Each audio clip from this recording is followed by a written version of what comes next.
Hello students, this is class 12th Business Studies chapter number 2 Principle of Management, and in this video we will start with the scientific management. So let's get started, and I am Vedant Saraswat. Welcome to my channel. Let's get started.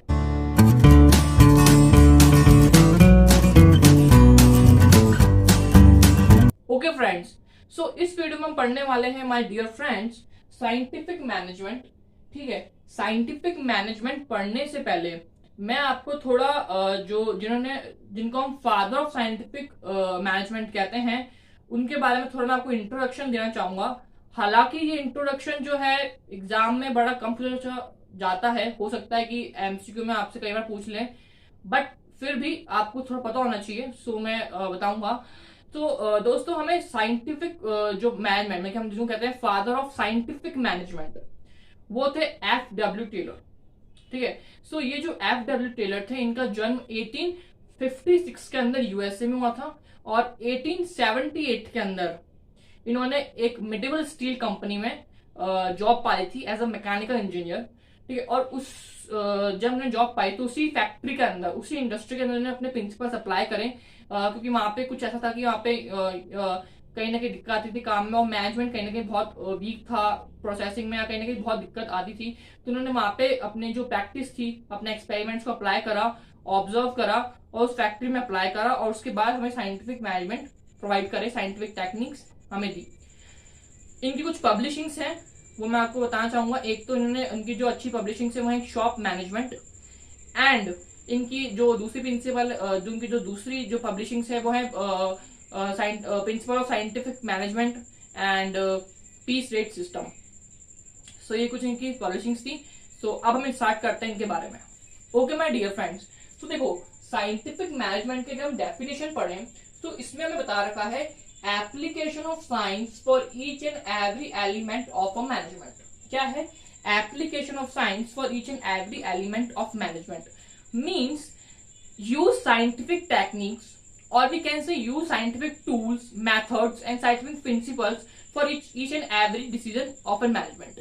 Management को अगर आपको संभालना है या फिर management की field के अंदर आप जो भी डिसीजन ले, एक साइंटिफिक टेक्निक्स का उसमें यूज करें, उसमें साइंटिफिक मेथड्स का यूज करें, जो कि हमें F.W. टेलर ने दिए हैं। सो इनका ये कि कुल मिलाकर आपकी एक साइंटिफिक अप्रोच होनी चाहिए, साइंटिफिक प्रिंसिपल जो कि इन्होंने हमें प्रोवाइड करें, जो हम आगे पढ़ेंगे टाइम स्टडी, वर्क स्टडी, उसका यूज करें, बजाय जो बिल में लिखा है या जो मैनेजर की विश है। मैनेजर की विश मतलब कि ऐसा नहीं है कि मैनेजर ने कुछ कह दिया तो आपने उसको फॉलो कर उसको हमने फॉलो कर लिया ऑर्गेनाइजेशन में, ऐसा नहीं है। हाँ, आपको जो भी है प्रिंसिपल यूज करें, साइंटिफिक एक प्रैक्टिकल नॉलेज होनी चाहिए, हिट एंड ट्रायल प्रोसेस होना चाहिए कि आप उसको पहले एक्सपेरिमेंट करें, उसको ऑब्जर्व करें, उसके बाद जैसे साइंटिफिक होता है प्रैक्टिकल नॉलेज, सो प्रैक्टिकल में हम उसको अप्लाई करें। ठीक है, सो कुल मिलाकर इतना सही है। साइंटिफिक अप्रोच मीन्स आपको जो भी आप मेथड में एक साइंटिफिक टेक्निक, साइंटिफिक मेथड या साइंटिफिक जो प्रिंसिपल हमें प्रोवाइड करें, हम उसका यूज करें ताकि हम उससे अपना आउटपुट इंक्रीज कर सके, उससे हम कंपनी ग्रोथ कर सकते हैं। साइंटिफिक अप्रोच होनी चाहिए towards the management. So I hope आपकी समझ में आ गया होगा। तो अब हम पढ़ते हैं फर्स्ट प्रिंसिपल, जो कि है science not the rule of thumb. क्या है? Science not the rule of thumb. क्या है इसका मतलब? जब हम देखें, Taylor insist that each job perform in organization should be based on scientific inquiry, not on intuitions. Means यहाँ पे टेलर कहना चाह रहे हैं कि आपको जो भी आप काम करें ऑर्गेनाइजेशन में, उसके पीछे एक साइंटिफिक मतलब उसके पीछे साइंटिफिक एक एक्सपेरिमेंट्स करें, ऑब्जर्वेशन करें, एक साइंटिफिक मेजरमेंट लेके फिर कुछ करें। जैसे मैं आपको बताऊं, यहाँ पे लिखा है कि he says that there must be thinking before doing, which is in case of rule of thumb, which is not in the case of rule of thumb। मतलब ये कहना चाहिए कि रूल ऑफ थंब क्या होता है कि जो ऑर्गेनाइजेशन की इच्छा हुई या जो मैनेजर की इच्छा हुई उसने वो कह दिया। नहीं, आपको science not the rule of thumb, rule का थंब नहीं है साइंस में आपको एक प्रैक्टिकल अप्रोच चाहिए, आपको बार बार एक्सपेरिमेंट्स करने पड़ेंगे, आपको ऑब्जर्वेशन करनी पड़ेंगी, आपको साइंटिफिक मेथड्स, आपको साइंटिफिक टूल्स का इस्तेमाल करके जो उन्होंने दिए हैं हमें टेलर ने, F.W. टेलर ने, हम उसका यूज करें, उसके बाद कोई डिसीजन लें, हम उस डिसीजन लेने पर सोचें। तो ये है कि science not rule of thumb. Science जो है वो रूल ऑफ थंब नहीं है कि जो कह दिया आपने ऐसा कर लिया, नहीं। आपको साइंस, अगर आपको साइंटिफिक प्रिंसिपल्स को अपनाना है तो उसके लिए पहले आपको ऑब्जर्वेशन करनी पड़ेगी, आपको उस मेथड को बार बार यूज करना पड़ेगा, आपको एक प्रैक्टिकल एक्सपेरिमेंट करना पड़ेगा, उसके बाद आप उसको लॉन्च करें। जैसे मैंने कहा कि कोई भी डिसीजन तो उस पर आप थिंक करिए कि हम अगर डिसीजन ले रहे हैं तो उसका क्या होगा, क्या नहीं होगा, क्या बेनिफिट है। ऐसा नहीं कि जो मैनेजर की इच्छा है उसने कह दिया और आपने वैसा ऑब्जर्वेशन में कर लिया, नहीं है। मैं आपको एक एग्जांपल दूंगा। देखो जैसे कि हम आपने पढ़ा टाइम स्टडी, ठीक है, तो एक average time to perform job, ठीक है, अगर हम साइंटिफिक प्रिंसिपल की बात नहीं करें तो एक average time to perform job जो मैनेजर की इच्छा, मैनेजर ने कह दिया, नहीं। साइंस से कहता है कि जो एक एवरेज परफॉर्म जॉब है उसको आप, जो मैनेजर ने कह दिया या जो ऑर्गेनाइजेशन ने कह दिया, आप उसके तहत न मानो, आप साइंटिफिक टेक्निक्स के तरह इस्तेमाल करें जो कि इन्होंने हमें दी, जैसे कि टाइम स्टडी दी है इन्होंने हमें, वर्क स्टडी दी जो आगे पढ़ेंगे। तो हमें उस हिसाब से काम करना चाहिए कि एक average time to perform the job आप कैसे निकालते हैं, ठीक है। तो हमें साइंटिफिक रूल्स को अप्लाई करना चाहिए जिससे हमारा आउटपुट इंक्रीज सके, जिससे हम हमारी ऑर्गेनाइजेशन ग्रोथ कर सके। तो कुल मिला के सिंपल सा ये कहा गया कि Taylor insist that each job performed in the organization should be based on scientific inquiry, not on intuition। Scientific inquiry को बेस होनी चाहिए, आपके मन ग्रंथ या नॉट इंस्टीट्यूशन की, हाँ ठीक है ऐसा कर लेते हैं, या जो मैनेजर की इच्छा होगी उसने बोल दिया, या जो ऑर्गेनाइजेशन की इच्छा होगी उन्होंने बोल दिया, ऐसा नहीं। आपको साइंटिफिक एक प्रैक्टिकल एक्सपेरिमेंट ऑब्जर्वेशन के बाद उसको लेना चाहिए। And he says that there must be thinking before doing which is not in the case of thumb. इसमें प्रैक्टिकल अप्रोच होती है, आपको एक्सपेरिमेंट करने होता है, आपको ऑब्जर्वेशन करने होते हैं, डिफरेंट स्टडीज जो हम आगे पढ़ेंगे, time study, work study, fatigue study, तो वो सब करने के बाद एक साइंटिफिक मीन एक प्रैक्टिकल एक्सपेरिमेंट की जो आप कर रहे हो उससे पहले 10 बार सोचो, उसके बाद उस काम को आप करो। तो एक प्रैक्टिकल नॉलेज आपके पास होनी चाहिए।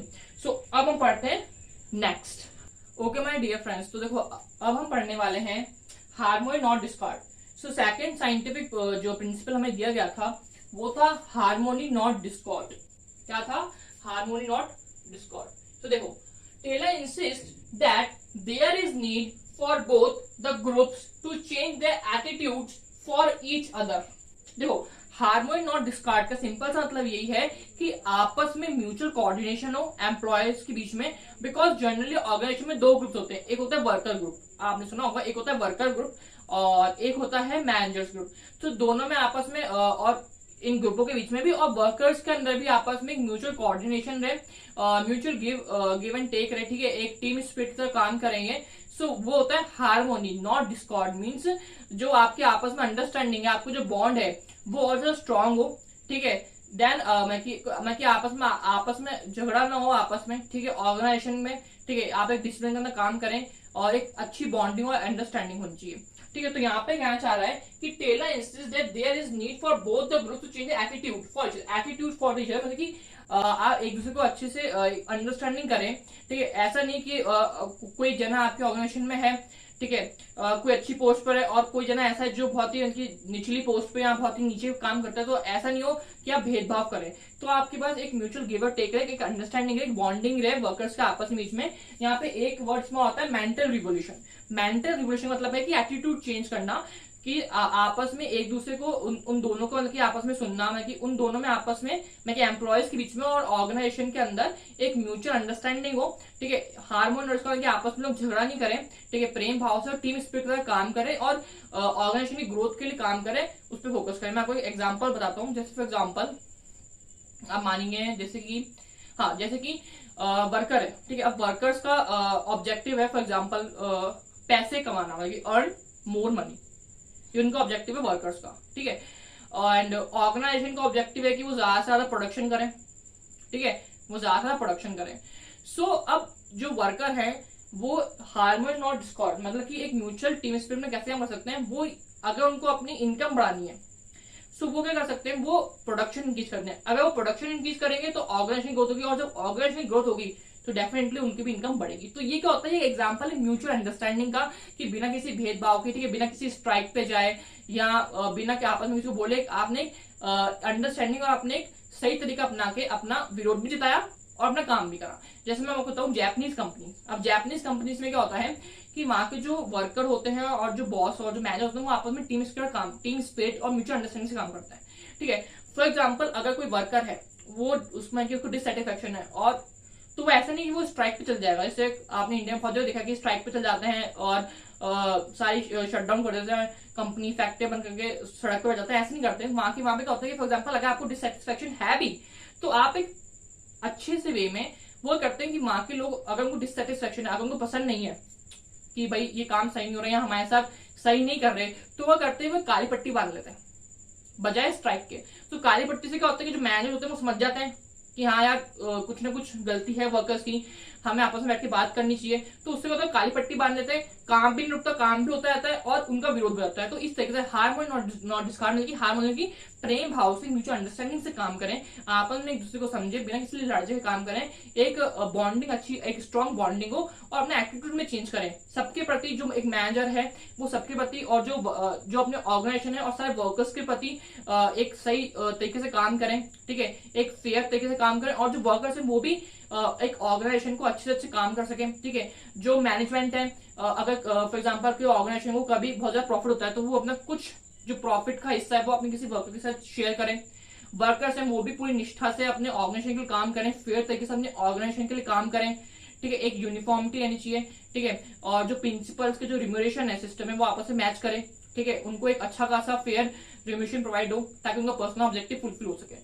सो एक म्यूचुअल अंडरस्टैंडिंग या म्यूचुअल कॉपरेशन, मतलब हार्मोनी नॉट डिस्कॉर्ड, मतलब कि एक अच्छी बॉन्डिंग में आपस में काम करें। इस प्रिंसिपल का मतलब यही है। सो आई होप आपको ये समझ में आ गया होगा। और अब हम पढ़ते हैं इसका next principle. Okay my dear friends, तो अब हम पढ़ने वाला हमारा थर्ड प्रिंसिपल जो कि कॉपरेशन नॉट इंडिविजुअलिज्म। तो आइए देखते हैं। देखो नाम से वो चल रहा है cooperation not individualism, means team spirit का काम करें, mutual understanding, mutual give and take के साथ काम करें, आपस में एक अच्छी बॉन्डिंग के साथ काम करें। Extension of principle of harmony not discord, ये जो प्रिंसिपल है ये एक्सटेंशन है किसका, harmony not discord. So harmony not discord का एक एक्सटेंशन पार्ट है।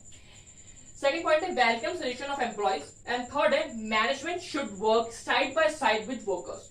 सो कॉपरेशन और इंडिविजुअल का सिंपल सा मतलब यही है कि जो आप काम करें, जो कि आप एक ओपन कम्युनिकेशन होनी चाहिए, ठीक है, between the managers and their employees, between the workers, ठीक है। एंड म्यूचुअल अंडरस्टैंडिंग तो होनी चाहिए, साथ में आप सजेशंस लीजिए कि वर्कर्स के भी सजेशन लीजिए, ओपन सजेशन लीजिए सबके, ठीक है, उनके सजेशन का भी आप रिस्पेक्ट करें, ठीक है। देन उसके बाद आप यहाँ पे एक, जिसमें लिखा है कॉपरेशन और इंडिविजुअल, मतलब कि यहाँ पे क्या है कि आप वेलकम करेंगे सजेशन का, उनके सजेशन में लिए एक अच्छा कम्युनिकेशन होनी चाहिए, ठीक है। इसमें आपको एक एग्जांपल देता हूँ। फॉर एग्जांपल कोई मैनेजर है, ठीक है, अब उसने एक तो काम असाइन करा सब वर्कर्स को, और एक उसने काम असाइन करा सब वर्कर्स को अकॉर्डिंग टू देयर इंटरेस्ट।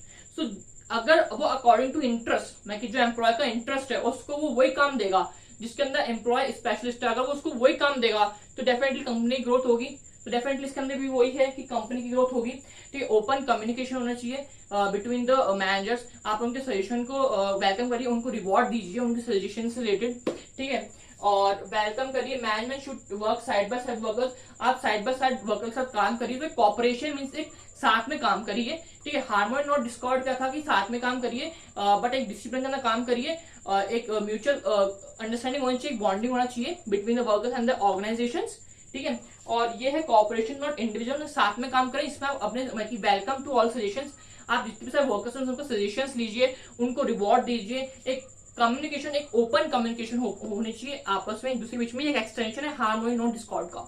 सो ध्यान रखिए, ठीक है। तो ये सब था इसके अंदर। आई होप आपको समझ में आ गया होगा कि उनके वेलकम, उनके सजेशन का वेलकम कीजिए, and management should work side by side, management जो साइड बाय साइड वर्क करता है मैनेजर्स के साथ, ठीक है। तो ये सब इनकी चीजें थी।